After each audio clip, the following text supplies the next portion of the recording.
महाप्रभु श्री जगन्नाथଙ୍କ परी तांको बड़ देउळ परी तांको चारि द्वार परी तांको पवित्र 22 पाहाचर महिमा अनेक, तत्व अनेक, रहस्य मध्य अनेक। बौलमाला मांकड़ा पत्थर रे तियारी 22 पाहाचर निर्माण रे रहस्य, ताको छुई जीवा आसीबा नियम रे भी रहस्य, 22 संख्यारे भी अनेक रहस्य। सेही रहस्य मानक मध्यरु आसंतु मात्र 11टी रहस्य को जानिबा। प्रथमतः निर्माणर रहस्य को आसंतु जानिबा। सुंदर किंबदंतीटिए, राजा भानुदेव थिले निसंतान। श्रीक्षेत्रर पंच महादेवंक मध्यरु अन्यतम जमेश्वर महादेवंको आराधना करी तांकरी कृपारु एक पुत्र संतान लाभ कले।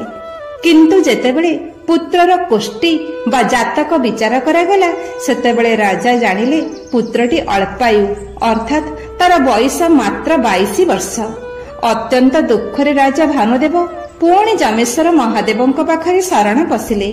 राजा भानुदेवंकर दृढ़ भक्ति रे संतुष्ट होई जमेश्वर महादेव दर्शन दे आज्ञा देले, हे राजन, तुमे श्रीमंदिर सिंहद्वार प्रवेश पथरे 22 गोटी पाहाच निर्माण कर। सेथिरे दारुदिय महाप्रभु श्री जगन्नाथ को दर्शन करने को आसुथिबा भक्त मानकर पादधूली पड़िबो। 22 पाहाच पवित्रता हेबो। सेहिठारे तुम पुत्र को गड़ेई देले तुम पुत्रर रिष्ट खंडन हेबो, से दीर्घजीवी हेबो। राजा भानुदेव आज्ञा पाई 22 पाहाच निर्माण कले। किंतु पुणी एक समस्या सृष्टि हैला। 22 पाहाच निर्माण हेउथिबा बेले सिंह द्वारपट पंचम पाहाचरे एक झर पड़िला। जेते चेष्टा कले मध्य सेही पानी झर को बंद करी हेला नाही। राजा भानुदेव पुणी शरण पशिले जमेश्वर महादेवंक निकटरे। आदेश मिलिला, राजा तुमे वरुणदेवंकर आराधना कर। निर्देश पाई राजा वरुणदेवंको ध्यान कले।